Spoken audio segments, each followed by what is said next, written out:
Hi guys, welcome back to my... Oh my god, what is that? What is that? Just kidding, just kidding. This is my new tarantula. The name is Stevie. They're a Chilean rose hair. They're gonna be talking Love is Blind to the UK with us. This is my new tarantula, but we actually do have to get into the episode because there's so much to discuss. Despite it being a little boring, it was a little boring. Okay, I'm gonna put Stevie back. But for real this time, let's talk Love is Blind UK, the reunion with no distractions. So I'm talking everything that stands out to me about this episode, and just gonna be honest, there really wasn't that much tea, so I might miss a couple things. If I miss anything, please put it down in the comments. But other than that, let's get into my notes about it. We see the sexy hosts. Thank you. Hello to Matt, and is it Emily? Forgot. Matt, you are looking beautiful, dear Lord. That man is looking good. That man. Somebody said that he looks like Jake from The Ultimatum. Don't disrespect Matt like that. Some people think he looks like Jesse, whatever the heck that last name. It starts with a W. Williams. I personally think he just kind of looks like sexy. That man looks so good. I did stop my little crush on him. So we get into kind of like the corny, do you take this Netflix cast? Do you, like the corniness of like the marriage? We see that the stage is set up. It's kind of weird that the friends and family are in the crowd. I can't imagine being a cast member, having my friends and family be there to talk about my destructive, silly little habits, especially if I'm Sam, in that crowd. Anyway, I kind of like it though, that we're getting like input from friends and family. I do kind of wish that we got a little bit more input from Freddie's sister. I wish he kind of ate Catherine up a little more, but beggars cannot be choosers, I suppose. So we see, I kind of clock immediately that Steven and Sabrina are sitting separately. I think like most people are like, what the heck? That was supposed to be our golden couple. You guys are supposed to be boring, having the best time, potentially thinking about children after a year. And we just see that they're on opposite sides, but it is kind of spicy. And I could not wait to hear about them, but we are first hearing from Ollie and Demi. So Ollie and Demi, we check in with them, and everything is just kind of like, you can tell that they've just kind of separated because they're just different people. In the words of Demi, he's a good guy, but he's not my guy, which I think is just the most mature description. Everybody kept it very demure. Just a little too demurcy for me, because it just was like, what's the tea though? Like, I'll get into that later. So Ollie and Demi, they're like on good pages. We get into the drama of Ollie kind of calling everybody out, being like, you guys thought that I wasn't down for a girl like Demi, but little do you know she might type. She might type for real in the real world. I only date girls that look like Demi. Which I kind of am like, okay, what does that mean? Does that strictly mean light skin? Is that like thick? Because I feel like we're talking about thick, but also, I don't know what we're talking about. Like, just what? It also felt weird because it was like, yeah, you're telling us that, and like, in that moment I fell for it. I was like, oh, look at you calling us out because we thought that you were going to be more vapid, but then you kind of told us that you were vapid, a little bit more shallow. So, and then when it came to Catherine, you told us how attractive she was, and she was like a girl that you would go for. So it's like, what are we really saying? Anyway, I digress. Ollie and Demi kind of simultaneously call out Catherine for kind of the mean thing of Catherine being like, I don't think that Ollie and Demi are really gonna work because, let me not get myself in trouble. Triple trouble. Y'all remember Triple Trouble? What a time. So then Demi's kind of like, you were not being a good friend to me, by the way. You essentially just tried to throw shade my way as if he wasn't going to be physically attracted to me. Why would you say that? That's not a friendly thing to say. And it wasn't. Catherine was showing mean girl behavior. She's a mean girl. I think really to its core, sometimes when mean girls get exposed, you can't explain it with anything. Certainly not adoption. Certainly not. As an adoptee, grow up. But when you're a mean girl, sometimes that just is who you are, and unless you actively work on it, it's like, whoops. Sometimes you just got to be like, sorry, I'm a mean girl. I find things to be funny because I'm vapid and like to make fun of other people at at their expense to make myself feel better about myself. Like, that's just really what it was.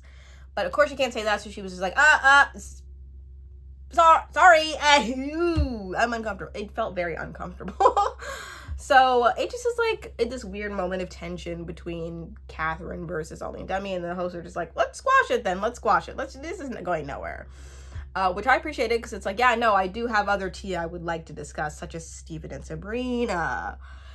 So, but we do get into the whole host calling out Charlotte in relation to Ollie having a crush on her, which then Charlotte essentially is just kind of saying, we're in a good spot, you know, we're cool, it's nothing serious.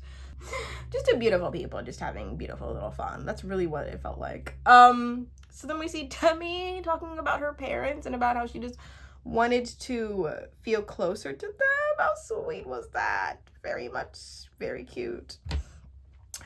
Like, can you imagine? I can't personally relate. Like, that's just so cute. The whole crowd, I feel like, felt that love between them. So then we get to Sabrina and Steven. Oh my God. Whoo! So Steven and Sabrina, essentially things just weren't going well between them. When they were first married, it seemed as though they were long distance, and long distance is a killer of a relationship if you just don't have the tools and the plan for success. Like, if you simply just are not used to being in a relationship where you need to advocate for quality time or like feeling loved and cared for, you're not gonna thrive. And Steven was not the type to thrive, because Sabrina kind of details to us that like communication was awful, there was no consistency, I did a lot more than he did. And so then Steven is kind of like, what? What? It was kind of interesting to see, because of all the people, you didn't think it was gonna be them.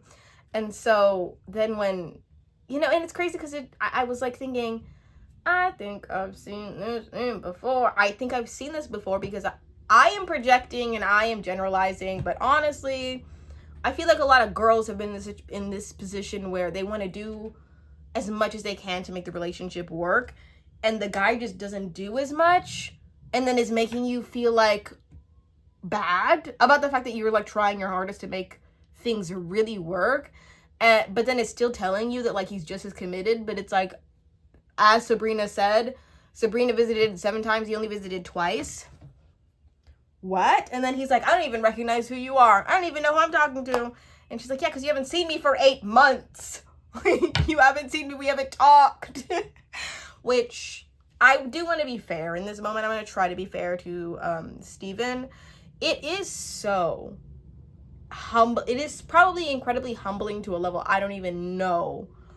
It's probably incredibly humbling that he out loud admitted that his finances just were not, he just was not, he could not afford to come visit her for Christmas and spend time with her family, after she said like, yeah, basically you just said that you just didn't want to come see my family, and whatever, it happens, they'll get over it.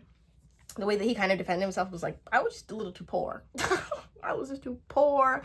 Like, I even have issues admitting to friends and family that like I like have a little amount of money in my bank account for my husband and I, but to be able to admit that to Netflix, like multiple countries, like everyone, that is a little, I will commend him on that. But I do have to just go back to the fact that Sabrina said, I don't think that you respect me. I don't think you appreciate me. I don't even think you considered me. That is something I do feel like, I feel like that came from a real place. There might be somebody on Steven's side being like, that was kind of unfair. But I mean, at the end of the day, they were not meant to be together. I felt like the whole gratitude journal thing was something Steven was making up. Maybe it was or wasn't, but it's like, this is just a classic case of that's what happens when the girl likes the guy more, you know? I let me know your feelings in the comments about Steven and Sabrina, because personally, I'm really not that shook. Well, no, I'm shook at it being them. I thought that this like pattern was going to happen between someone else, but I'm shook that it was them. And Sabrina, I feel like so many girls relate to her. Oh my goodness, myself included. Oh my God. Even the fact that she was like, I even paid for him to come up one time and see me. I have done that. I did that same exact thing in high school to this guy who we were best friends. He was treating me like I was his girlfriend, but like we were best friends. I paid for him to come see me because he lived in Chicago. I lived in a Chicago suburb. I paid for his train ticket to come up, and then I paid for us like going out because I just want to spend time with him. And then I ended up embarrassing myself because it was just really embarrassing. Sorry. So then we get, after kind of that whole crazy thing, they kind of just end off being like, well, that's uncomfortable and unfortunate. Let's go on. So then we kind of go on to the other couples. Although I will say the one thing that we did end off on was that fact that Steven is like, oh, those are all lies, and then didn't proceed to debunk any of them. So it's like, what really was a lie? Was that cut out? Or what's going on here? Like, for real, be honest. But the people who we definitely thought were going to be that position, Jasmine and Bobby. Jasmine and Bobby are fine. They're having a beautiful time. Marissa, Jasmine's mom, loves Bobby. What are we doing here? What is happening? I really thought that was going to be a situation where it was like Marissa was going to yell out from the crowd and be like, he's trash, he's garbage, he's uneducated and broke, he poor. You know what I mean? I thought she was going to be like yelling from the crowd, and then Jasmine was going to have to pull the baby reindeer thing and be like, can't take me mom anyway. You know what I mean? I thought it was going to be that level of embarrassment, but they're coasting, they're boring. And that's fantastic for them.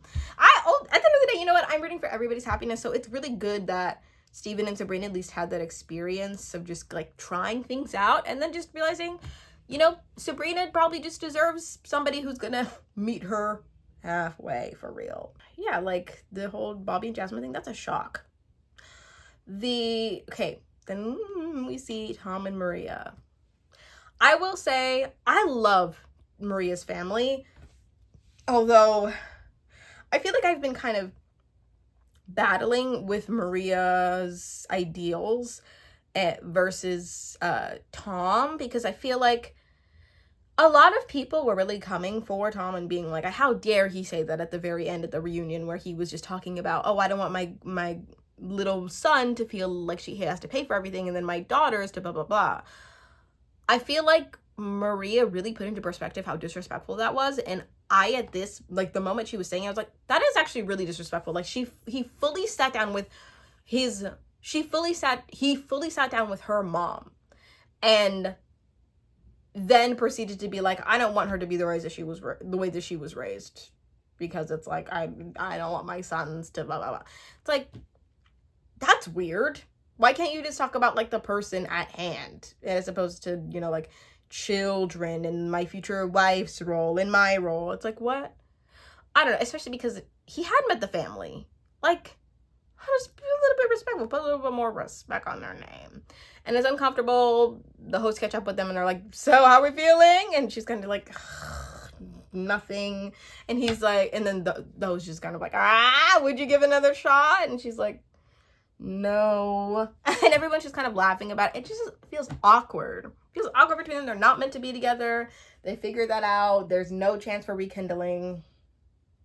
You live and you learn, and you just have like fundamental values and differences between each other, and sometimes that can't be worked out. And I am happy that they said no. I think it's weird the way that kind of Tom went about it, and I think it's probably a little bit more disrespectful than it needed to be, but he got what he deserved when he was being read by Maria, basically. There's just so little to comment on this episode, for real. I'm gonna go Benaya and Nicole. Benaya and Nicole, there's kind of like, they're not like overtly awkward, but they're a little awkward together, you know what I mean? They're a little weird. So Benaya opens up by saying, Nicole looks beautiful, doesn't she?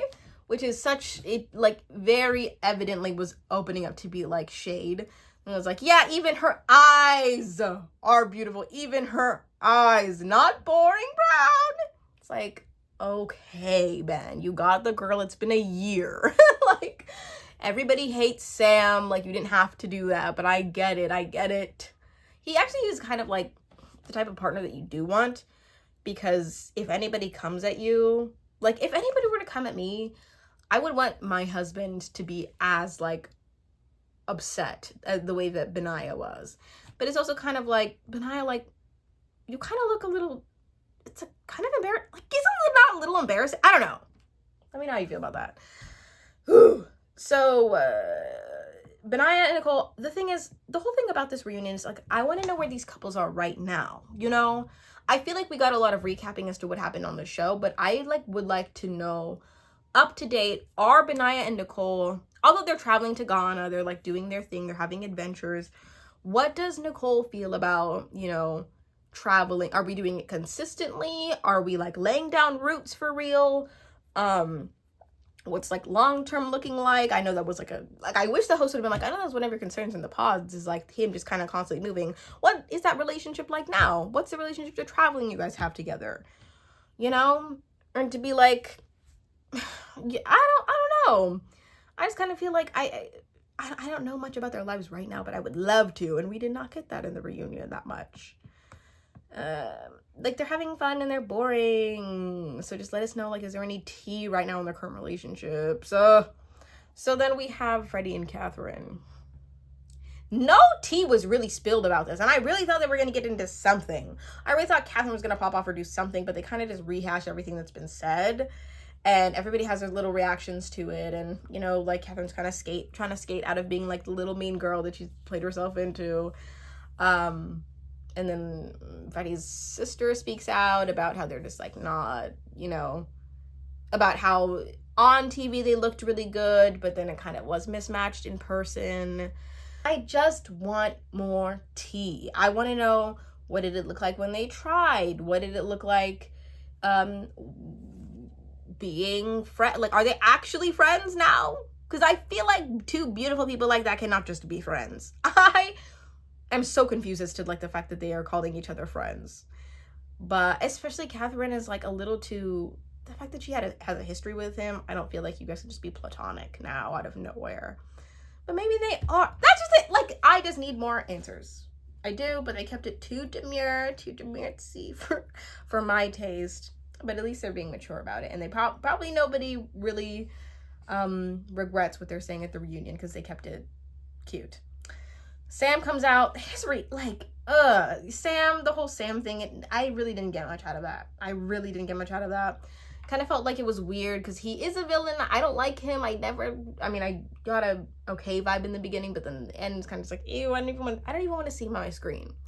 You know, like, I feel like he's very much the type of guy that says all the right things in your face and then goes behind closed door and then says other things, but that you can't really prove that he's a villain, but he feels villainous.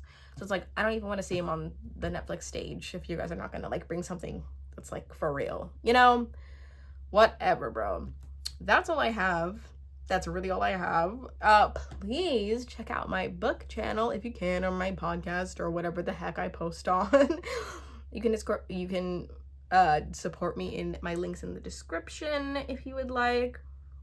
Please give me a like or a comment. Let me know what the heck you thought about this season. I don't know, I feel like it kind of went by kind of quickly, and I feel like I still know so little that I wish I knew more about. And I'm not following any of them on Instagram, not to refuse. But wherever you are, whoever you are, whatever you're doing, whatever time of day it is, I hope you have a great morning, afternoon, or night.